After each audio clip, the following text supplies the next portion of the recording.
There's a tremendous amount of evidence that the children in our schools today are under a lot of stress.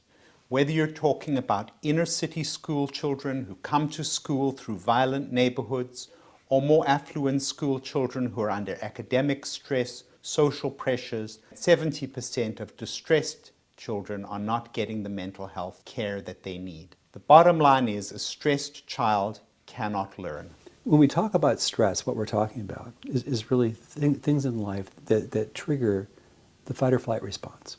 And traumatic stress is stuff that's overwhelming. It's overwhelming events like accidents, or in many cases, the kids we see, kids who are abused, kids who've spent time in orphanages, where they're neglected, and life gave them more than their nervous system could handle. Say children are living in a very dangerous neighborhood.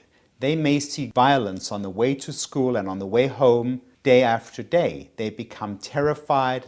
Even though they're in the safety of the school, the effects of the violence that they've just seen lingers and prevents them from focusing and attending to their schoolwork because they're so stressed and anxious. After Katrina, the Hurricane Katrina, many of the families were relocated. And about a year later, they started talking about the difficulties in the schools, that a lot of these children were having behavior problems, that there was violence.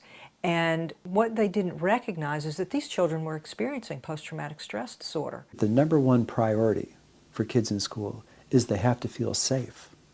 Because if they don't feel safe, the parts of their brain that are protecting them will be constantly working and will shut down the parts of the brain that are supposed to focus and supposed to think and supposed to learn at a higher level. What we know about transcendental meditation is that it reduces stress, not just because we see it, but because we can measure it.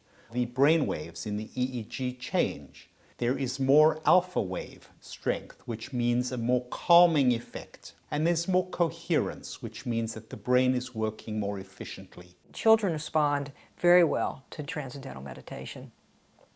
That it provides a mechanism for them to be able to manage themselves, to be able to deal with the stress, to be able to be clearer thinking. They report that they can learn better.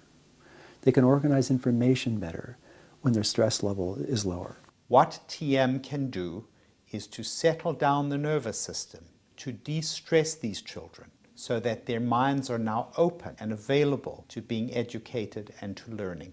I'm very confident that we'll see kids increasingly feel safe in their own skin, feel safe in the classroom, and use their attention and their energy and their intelligence to their own benefit.